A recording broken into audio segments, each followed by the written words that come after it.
diferenciação celular. Em relação ao crescimento e à diferenciação celular, eles são processos, né, que são essenciais para os seres vivos. Então, é necessária a multiplicação celular e, consequentemente, a diferenciação celular. A multiplicação celular ela vai ser responsável pela formação de um conjunto de células que vai compor o indivíduo, né? Nós somos formados por células que formam tecidos e que formam órgãos e que formam sistemas, né? Sistema respiratório, digestivo, neurológico, enfim. E a diferenciação celular, que é uma especialização morfológica e funcional, né? Então, destaque para esse morfológico e funcional que permite o desenvolvimento do organismo como um todo integrado. Quando eu digo especialização morfológica e funcional, é porque aquela célula ela vai desempenhar uma função específica. Consequentemente, o tecido que forma aquela célula também vai desempenhar uma função específica. E aí que nós temos a função de cada órgão do nosso organismo. E esse organismo vai funcionar de forma integrada, né? Cada um dos sistemas eles têm uma integração. E esses processos eles sofrem bastante influência tanto de agentes externos quanto de agentes internos. Essas células são classificadas, né? Então ela tem processo de classificação. Então, em relação à capacidade de replicação, elas são classificadas em lábeis, estáveis e permanentes ou perenes. Lábeis são aquelas que estão em constante renovação, então aquela célula que ali, diariamente, ela está se renovando. Estáveis são aquelas que têm um baixo índice mitótico, mas ela é capaz de proliferar quando estimuladas. Então, destaca aí o quando estimuladas. Ela tem sim a capacidade de se multiplicar, porém ela só faz quando recebe algum tipo de estímulo. Um exemplo são as células parenquimatosas dos órgãos glandulares. Já as permanentes ou perenes são aquelas que já estão no seu nível máximo de maturação. Então, elas não se dividem mais após o nascimento. Um exemplo são os nossos neurônios. Por isso que as doenças que afetam os neurônios, elas não têm, de certa forma, cura. Por quê? Porque as células neuronais, elas não são renováveis. Elas não vão renascer, se renovar, né? Então, por isso, essa classificação, né? Lábeis, estáveis, permanentes ou também chamadas de perentes.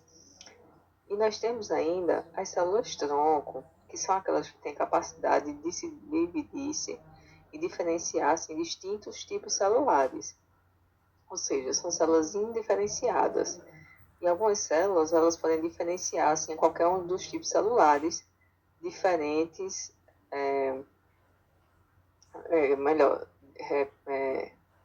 quer dizer, ela pode se diferenciar em qualquer um dos tipos celulares que são existentes no organismo, que são justamente as células tronco totipotentes. E elas podem formar qualquer célula que você possa imaginar, incluindo tecidos extraembrionários, como é o caso da placenta. Então, ela é justamente aquela célulazinha ali que está ali no desenvolvimento do feto, né? Ou melhor ainda, do embrião, né? Está logo ali do embrionário, desde o iníciozinho até a formação da placenta, é a célula totipotente. Entretanto, nem todas as células são totipotentes, né? Sendo essa característica exclusiva do zigoto e das células formadas até a fase de módula. Temos ainda as células pluripotentes. Esse grupo de células pluripotentes, diferentemente das células totipotentes, elas não podem originar tecidos extraembrionários. Então, extraembrionários, só quem pode são as totipotentes. As pluripotentes não podem originar tecidos extraembrionários e possuem a capacidade apenas de gerar as células dos folhetos embrionários, ou seja, ectoderma, mesoderma, endoderma. Então, esses folhetos, que são os primórdios dos tecidos, dos órgãos do nosso corpo, aí sim essas células pluripotentes podem originar. Como exemplo de células pluripotentes, eu tenho as células tronco embrionárias, que são encontradas no blastocisto. E temos as células multipotentes, que diferentemente das demais, elas podem se diferenciar em apenas alguns tipos celulares. E esse tipo de célula ela é encontrada mais facilmente no nosso corpo. E é justamente ela que é responsável pela renovação de certos órgãos, como exemplo a medula óssea. E as células unipotentes. As células unipotentes, diferente das demais, elas não apresentam grande capacidade de diferenciação. Então, elas só são capazes de se diferenciar, ou melhor, de formar células do tecido ao qual ela pertence. Ou seja, se são células do fígado, então elas só podem se diferenciar em células do fígado. Então, ela é onipotente, tá? Ou seja, apenas do órgão, ou seja, do tecido ao qual ela pertence. Ela é limitada ao tecido ao qual ela pertence. Então, as células tronco, elas podem ser totipotentes, pluripotentes, multipotentes e unipotentes. Então, mas e o que são células tronco, né? Então, como já foi dito, são células que têm alto potencial de se transformarem, né? Qualquer tipo de célula diferenciada, por isso que ela tem aquela classificação. E elas podem ser ainda embrionárias ou adultas. Embrionárias, elas têm a maior capacidade de diferenciação. Então, elas vão estar presentes, principalmente nos primeiros estágios de formação do organismo, logo ali ainda no zigoto. E adultas, elas vão ser encontradas em certas partes do corpo, como a medula, o sangue, o fígado, e ainda não se mostraram tão boas como as embrionárias para se transformarem em células diferenciadas. Então, por isso que as pessoas congelam algumas células embrionárias, justamente porque futuramente podem desenvolver algum tipo de doença e tendo essas células embrionárias, elas podem haver a renovação de algumas células e tecidos e haver a cura de algumas patologias. A importância dessas células tronco é que, devido ao potencial que elas têm para se transformar em qualquer célula ou tecido do organismo, elas são especialmente promissoras para o tratamento de doenças degenerativas, como o mal de Alzheimer e a diabetes, como exemplo. Então, as células embrionárias, elas podem ser totipotentes e pluripotentes. Exemplo seria a módula, até 16 células, e o potencial de diferenciação é ilimitado, né? Então, ela origina, como já fui dito, todos os tecidos do corpo, inclusive a placenta e os anexos embrionários. As pluripotentes, que nós temos como exemplo o blastocisto, ela é uma massa celular interna, né? No caso, o embrioblasto, ela é capaz de se diferenciar todos os tipos de tecido, exceto os anexos embrionários. E as multipotentes, que são as células mesenquimais, células toconeurais, células do sangue, do cordão umbilical, elas são limitadas, então elas geram células do tecido de origem.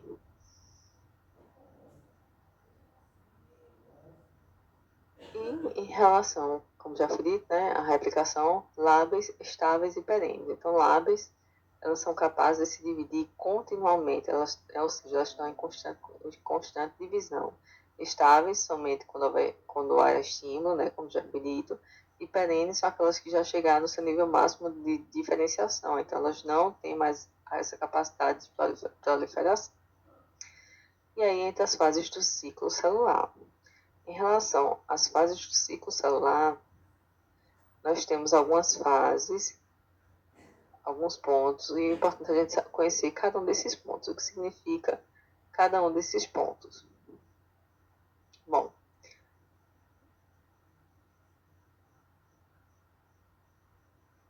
então, o ciclo celular ele corresponde aos processos que ocorrem na célula após o seu surgimento até o seu processo de divisão celular.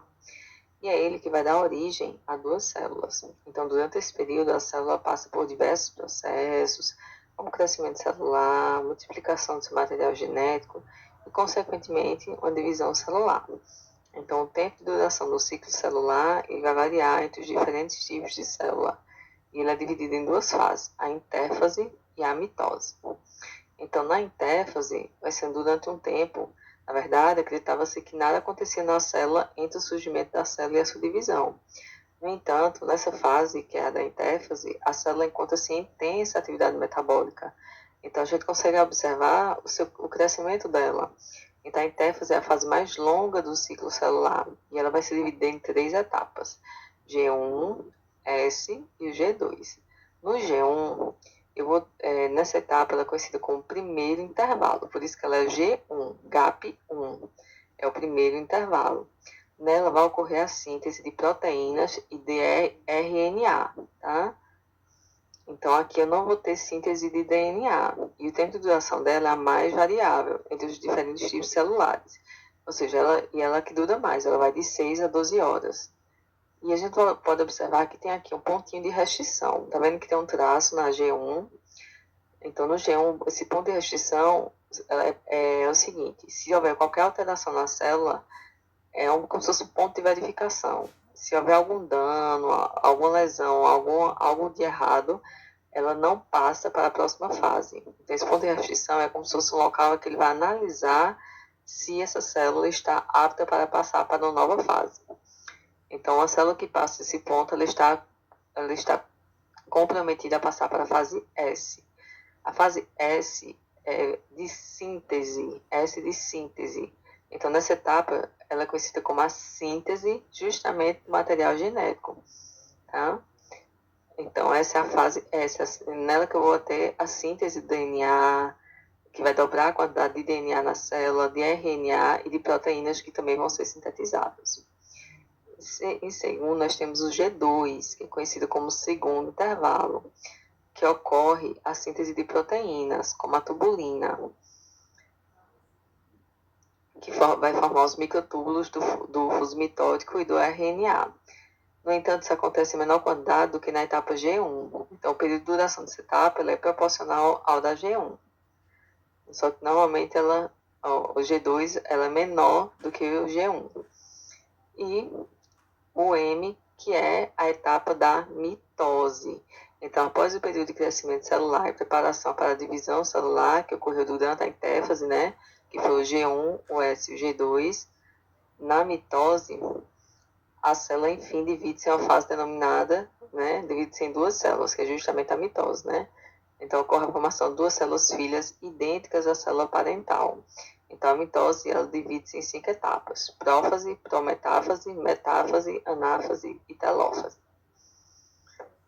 Então, lembrando, recapitulando, a fase G0 é uma fase em que ela pode começar, as células estão completamente diferenciadas, né? Ou seja, já formaram as duas células, então elas saem do ciclo celular ou voltam ao ciclo para poder se diferenciar de novo.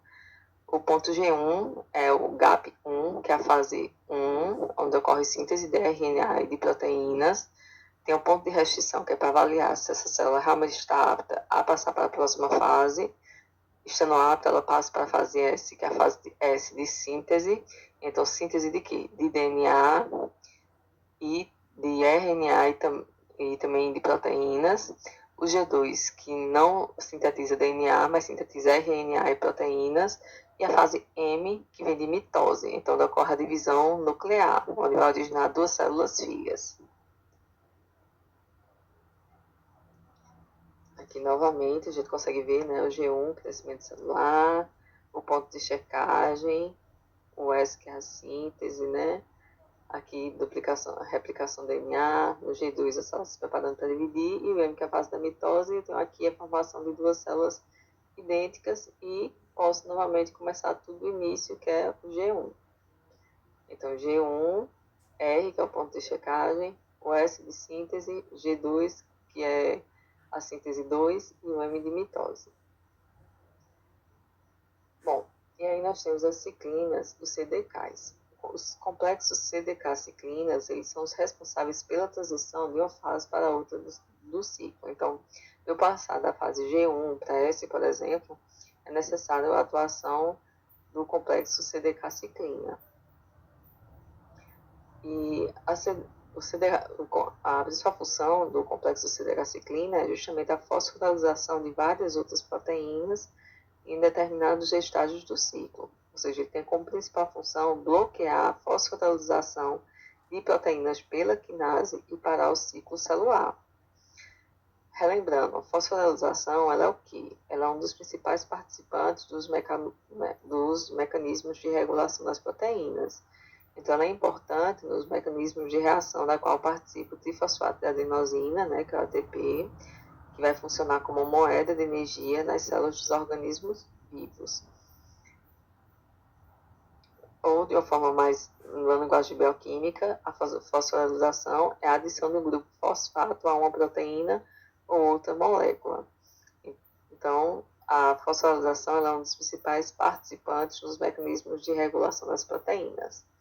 Então, essas CDKs são sinases que fosforilizam proteínas envolvidas no ciclo celular.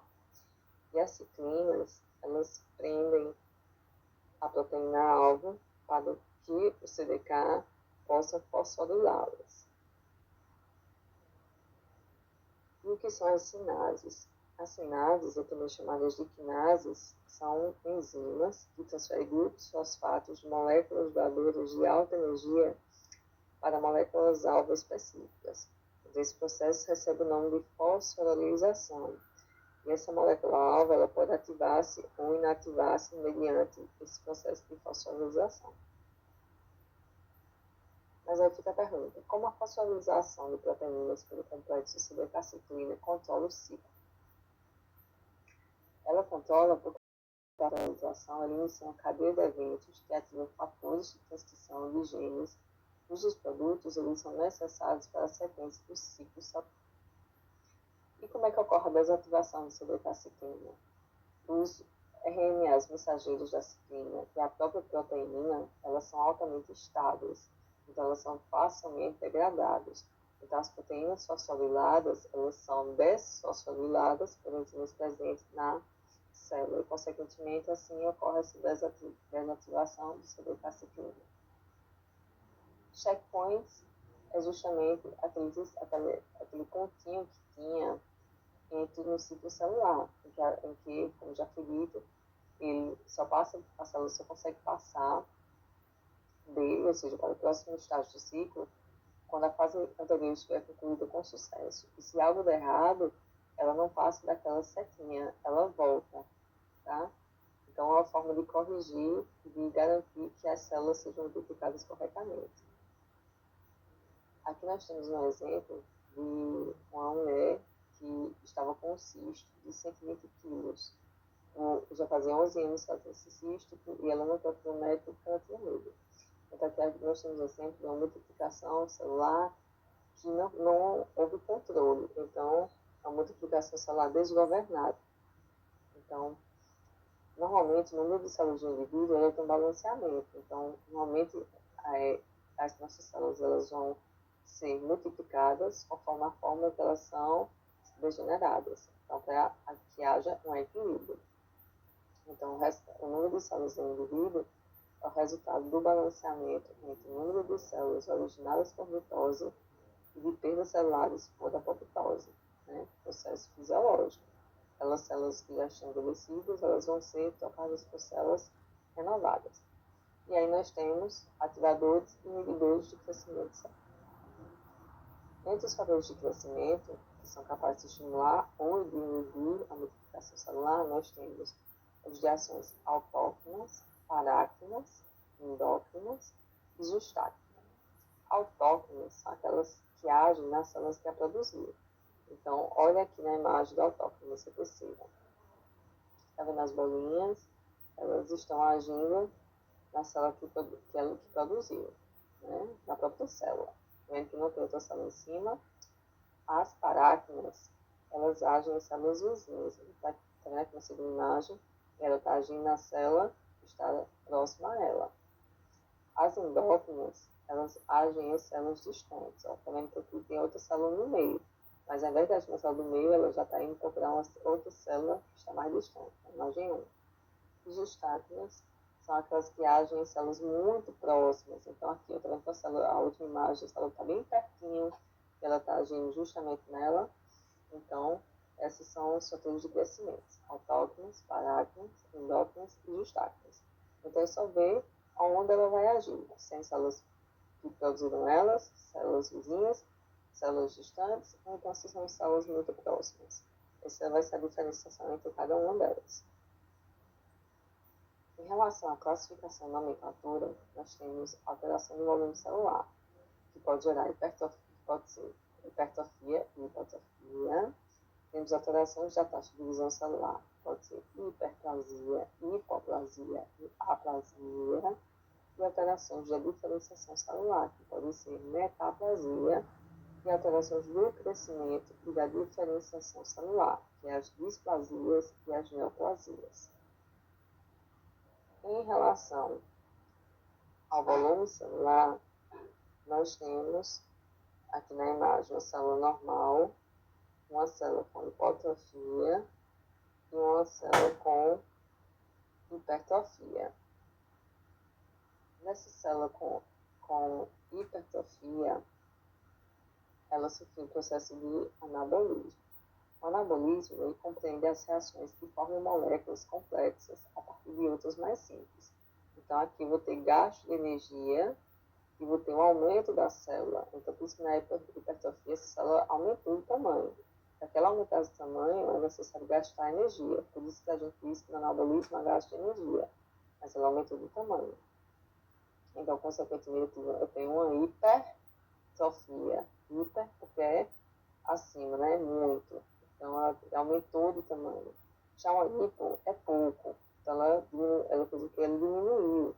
Porque aqui ela já tem um catabolismo, que é contrário ao anabolismo. No catabolismo, ele tem uma assimilação ao processamento da matéria orgânica adquirida pelos seres vivos. Então, a obtenção aqui, no fim aqui, é obter energia. Então, para obter energia, eu preciso de degradar, né? Eu preciso de degradação, ou seja, quebrar substâncias. Então, eu vou ter uma nutrição básica para poder, consequentemente, ter energia. Ou seja, eu vou quebrar moléculas para ter energia. Então, ele vai diminuir de tamanho. Então, o volume celular, qual é o maior? A hipertrofia. Na hipotrofia, eu vou ter um volume celular menor. Em relação às alterações na taxa de divisão celular, eu tenho a hipoplasia, que é quando ocorre a diminuição do número de células, como a gente pode ver na imagem, tem bem pouquinhas células, são essas bolinhas amarelas com pontinho no meio. Aqui, a primeira foto, imagem normal, né? Aqui embaixo tem a hipoplasia, ou seja, poucas células que se dividiram, e a hiperplasia, na terceira imagem, com quantidade de células, ou seja, muitas células se multiplicando. Então, resumindo, hipertrofia, aumento do volume celular. Hipotrofia, diminuição do volume celular. Hipoplasia, diminuição na divisão celular. Hiperplasia, aumento no número da divisão celular. Então, aqui na hipertrofia, quer dizer, na hipotrofia, nós temos a redução quantitativa, né, dos componentes estruturais das substâncias celulares, resultando na diminuição do volume das células e do órgão atingido, que é a redução do anabolismo. Então, é algo fisiológico, e na senilidade, né, o processo de envelhecimento, ele ocorre em todos os órgãos. Então, ocorre a redução generalizada do metabolismo, né? Então, a gente vê aqui anabolismo, o músculo bem desenvolvido, e o metabolismo no músculo menos desenvolvido. Então, a hipotrofia vai ser fisiológica quando na senilidade, ou seja, quando no envelhecimento. A gente tende a entrar no processo de hipotrofia.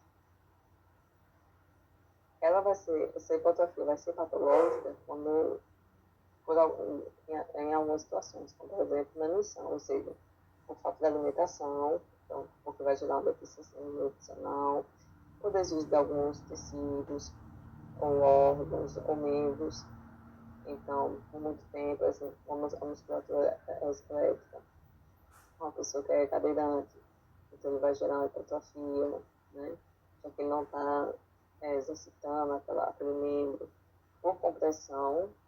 Essa compressão pode ser ocasionada por tumores, cistos ou aneurismas, obstrução vascular, que ocorre por redução da oxigenação, mas seriam as doenças obstrutivas renais, por deficiência hormonal, como é o caso da hipotrofia das células-alvo, ou por inervação, que vai ser a falta de estímulos ou resulta poliomielite.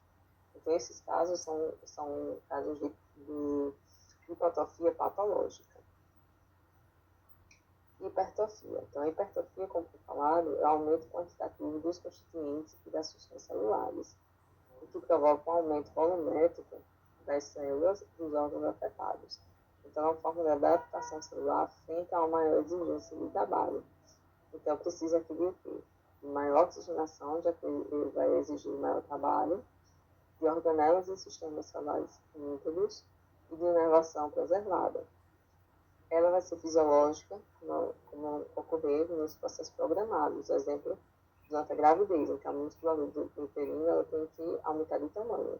Vai ser patológica em processos não programados. Como é o exemplo da hipertrofia do miocárdio, que ocorre na sobrecarga cardíaca, a musculatura externa esquelética, por exemplo, pessoas que fazem atletismo, né, desenvolvem muito a musculatura, a gente chama a força braçal, e a musculatura lisa, principalmente de paredes de órgãos ocos, como a hiperplasia de próstata, que gera obstrução urinária, que vai gerar uma hipertrofia vesical. Aqui nós temos a imagem microscópica, a hipertrofia do miocárdio. Então, aqui o miocárdio normal, ele hipertrofa. Pode ver que essa parte do tecido vermelho, ele é mais largo, mais grosso. Ele está hipertrofiado. E aqui a hipertrofia da musculatura lisa. Está vendo que aqui a próstata está normal, ela está permitindo a passagem da urina. Aqui ela está hiperplasiada, então o canal está obstruído, então a urina vai ter dificuldade de passar. Da hiperplasia, no tecido hipertrófico, nós vamos ter um aumento do volume do piso, o fluxo de sangue limpa, ele preserva, e aumenta o fluxo também de sangue limpa, ele vai preservar a arquitetura do órgão. Então, as células vão crescer até determinado ponto, né? Porque precisa ter um estímulo. Até quando houver estímulo, liberação de estímulo, vai ter aumento dessas células. E a indução da diferenciação celular através das células tronco em células hiperestimuladas. Então, a capacidade da hipertrofia é dependente do tipo celular. Então, alguns tecidos multiplicam material genético. Então, por poliploidia, vai ser a divisão, poliploidia, que é uma situação genética, né, do núcleo celular, no qual o organismo tem a mais de dois conjuntos de cromossomos homólogos, e multiplicação celular, que é aquelas células lábeis ou estáveis. E trata-se de um processo reversível que termina assim que cessar o estímulo. Hipoplasia, diminuição da população celular, né, como já foi dito, a região vai se tornar menor e menos pesada que o normal, consequentemente, né, já que ela diminuindo o tamanho, ela ocorre durante a embriogênese, que ela ocorre defeito de formação de um órgão ou parte dele, e após o nascimento, ele está associado com a diminuição no ritmo da renovação celular ou aumento da taxa de destruição. E os processos são reversíveis, exceto aqueles que são de causas congênitas. Então, a hipoplasia ela pode ser fisiológica, quando houver evolução do timo na puberdade ou nas hormonas de matéria, e patológicas, como o exemplo da medula óssea, quando na presença de agentes tóxicos ou de infecções, ou em casos de anemia hipoplásica, ou um outro exemplo seria a AIDS. Nós temos o exemplo microscópico da medula hipoplásica, em comparação com a medula normal. A gente vai ver, consegue ver bem essa hipoplasia, né, da medula. A quantidade de células são bem menores. E hiperplasia, né, que é aumento do número de células no órgão, parte dele, né, por aumento da proliferação celular, mas com diferenciação normal, e poder ocorrer também por retardo na apoptose. Então, esse processo é importante saber que ele só ocorre em células lábeis ou estáveis, e ocorre, consequentemente, com aumento de volume e, consequentemente, aumento do peso do órgão afetado. Então, como forma de adaptação, o processo é reversível e limitado, porque as células vão conservar mecanismos de controle de divisão celular. O que é necessário para essa hiperplasia? Suplementos são inadequados, já que ele está tendo um aumento no volume do peso, integridade mocofuncional e inervação adequada. Então, o tecido hiperplásico, já que ele aumenta de volume de peso, o fluxo de sangue limpa, ele preserva a arquitetura do órgão. Então, a hiperplasia vai ser fisiológica, quando ela for compensadora ou quando ela for secundária à estimulação hormonal. e patológica quando ela for secundária à hiperestimulação hormonal, ou seja, estou tendo muito estímulo de hormônios. Então, isso pode gerar o quê? Hiperplasia mamária, endométrio, hiperplasia da tireoide, né, devido a uma hiperestimulação. Aqui um exemplo, né, da mama hiperestimular. Então, aqui seria um exemplo, a comparação de hipertrofia com a hiperplasia. Aqui nós temos 7 células normais, aqui tecido normal. Em caso de hiperplasia, ele aumenta a quantidade e deixa de ser 7. Ele tem aqui uma variação, ele tem 6, 7, 8, 9, 10, 11, 12, 16. Mais ou menos aqui, contando aqui, né? Em torno de 16 células. Então, ele aumentou a quantidade. Mas para observar que elas têm o mesmo tamanho, a mesma forma, elas são idênticas às células anteriores. Elas só fizeram aumentar de quantidade. Já na hipertrofia, está vendo que elas aumentaram o volume, elas permanecem sendo 7, o número é o mesmo. No entanto, o volume aumentou. Então, na hiperplasia, eu tenho o mesmo volume, a mesma característica da célula anterior, porém eu tenho o quê? Uma multiplicação excessiva. Na hipertrofia, eu tenho aqui uma célula, a mesma quantidade, porém com volume bem maior. Então, essa é a diferença entre hiperplasia e a hipertrofia. E aí nós temos a metaplasia. A metaplasia é uma alteração reversível na qual um tipo celular diferenciado, seja ele epitelial ou mesenquimal, ele é substituído por um tipo celular do meio biliar. Então, o tipo mais comum de metaplasia é a epitélio colunar para epitélio escamoso, que ocorre no trato respiratório em resposta a irritantes crônicos, como é o caso dos tabagistas, né, do uso do fumo. Ele acaba irritando o epitélio respiratório e ele ocorre essa mudança. Ele deixa de ser epitélio colunar para ser epitélio escamoso. Ou seja, vai poder se adaptar ao uso do fumo, no caso, tabagistas. E as influências que desencadeiam a metaplasia, se persistentes, elas podem iniciar uma transformação maligna no epitélio metaplásico. Então, a metaplasia ela é o resultado da reprogramação de células percussoras que se diferenciam ao longo da nova via. Outro exemplo, a metaplasia escamosa do colo uterino. Então, a substituição do epitélio glandular endocervical com células de reserva subcolunares que se diferenciam em epitélio escamoso, seja ele maduro ou imaduro, é uma resposta comum a irritantes, que está presente em quase todos os colos uterinos. Se localiza ali na zona de transformação que fica entre a endoderme entre a endosservis e a ectosservis. Ela não é considerada uma condição pré-maligna, tá? Mas o epitélio escamoso, ele recobre as glândulas endoscervicais.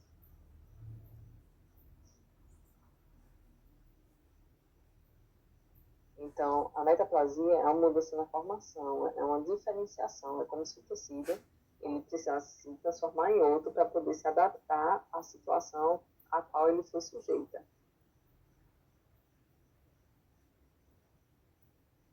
Então, exemplos.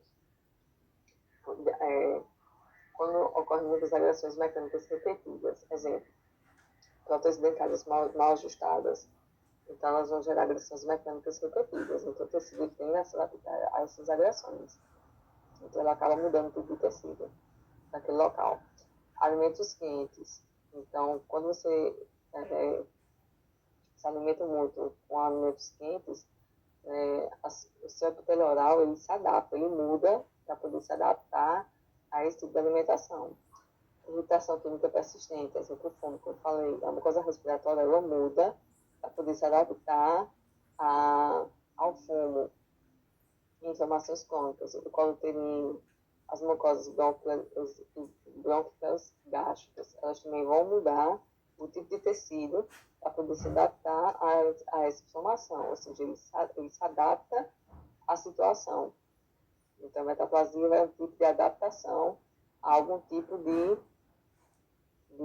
agressão, irritação, inflamação, ou seja, algum tipo de substância. Os tipos mais comuns de metaplasia, como já foi falado, né, do tabagismo, o do epitélio da boca, né, que ele deixa de ser, Para quem não come muita comida quente, epitélio, na comida normalmente é epitélio estratificado pavimentoso, não queratinizado. Quem come muita comida quente passa a ser queratinizado. Quem não fuma tem epitélio pseudo-estratificado ciliado. Quem fuma passa a ter epitélio pseudo-estratificado pavimentoso.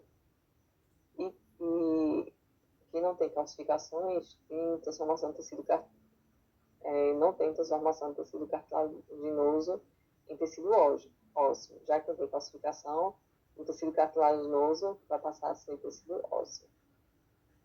Aqui são exemplos, né, da metaplase brônquica, tabagismo. A gente pode ver a mudança das células do epitélio, que tem um monte de cílios, ou esses cílios diminuem.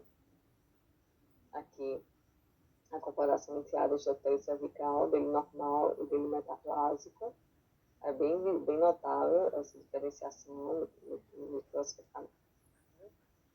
E temos aí a displasia, uma condição adquirida caracterizada por alterações no crescimento e na diferenciação celular, acompanhadas da redução ou perda da diferenciação das células afetadas.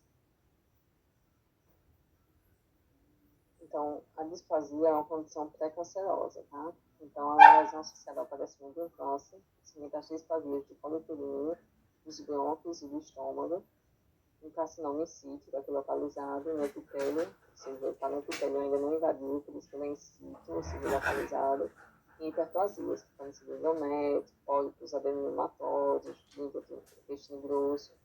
E temos a metaplasia, intestinal da mucosa gástrica, leucoplasia, neoplasias benignas, que podem se tornar posteriormente malignas, nervos pigmentados salientes, doenças como polipose familiar, xeroderma pigmentoso, gastrite crônica, cirrose hepática, tireoide autoimune e a diminuição da vigilância imunológica.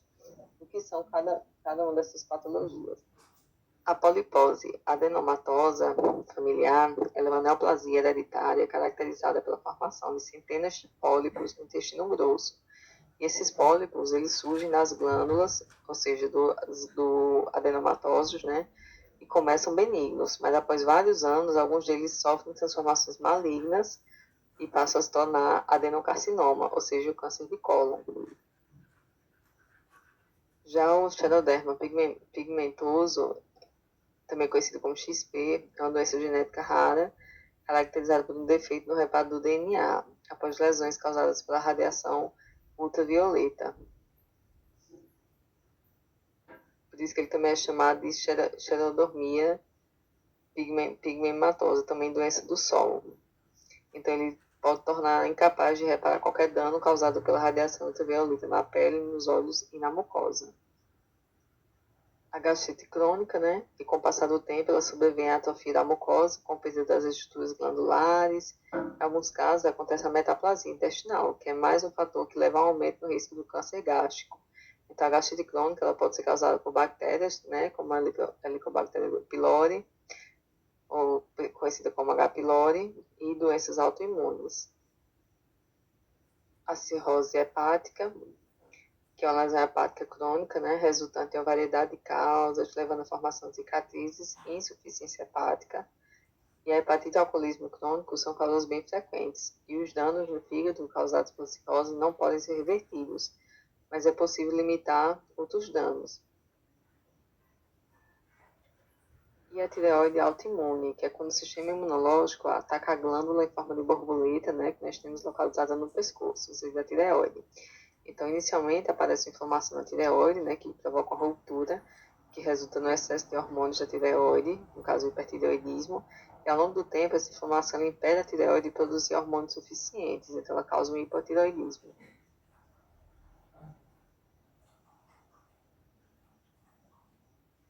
Então, displasia, é importante eu ressaltar aqui, displasia tecidual ela é considerada uma importante lesão pré-neoplásica. Displasia ela é uma condição pré-neoplásica.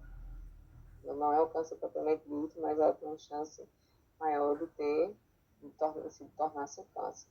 Bom, e temos ainda outros estudos de desenvolvimento celular, como a aplasia, que é a ausência de formação de um órgão, então só está presente rudimentos do órgão ou tecido. Então, ou seja, partes, nós temos um exemplo, o crânio do bebê não está totalmente fechado, né? Temos algumas aberturas, então aqui é uma aplasia, nesse caso aqui, o que precisa ainda está em formação. Eles se formam, ocorre o desenvolvimento parcial, tem questão de não estar totalmente bem formado.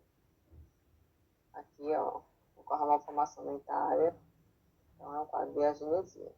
E a atrofia, que ocorre por ausência, privação ou deficiência de nutrição, geralmente está associada com apoptose e autofagia, e o catabolismo vai ser maior do que o anabolismo, né? Então eu vou ter aqui diminuição, né, das organelas da célula, consequente redução do volume e função celular. E essa atrofia pode ser por falta de nervos, falta de suprimento sanguíneo, falta de estímulos hormonais, por desuso daquele nervo, né, como é o caso de acamados, ou então de pacientes que fazem uso que são cadeirantes, processo de envelhecimento, por falta de nutrição adequada, e até mesmo por atrofia celulosa da gordura. Certo? Nós temos um exemplo, esse membro está mais fino, é um membro que está atrofiado, ou seja, provavelmente essa pessoa não está andando. Esse membro não deve ter estímulo, movimentação desse membro, então com o tempo ele vai atrofiando, vai diminuindo, já que ele está em desuso.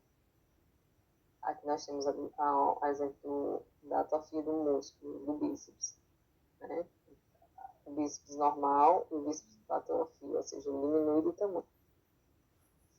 E aqui, para completar, nós temos um exercíciozinho para poder revisar o assunto que foi dado. E as dúvidas vocês anotem e a gente tira na próxima aula. Bom estudo!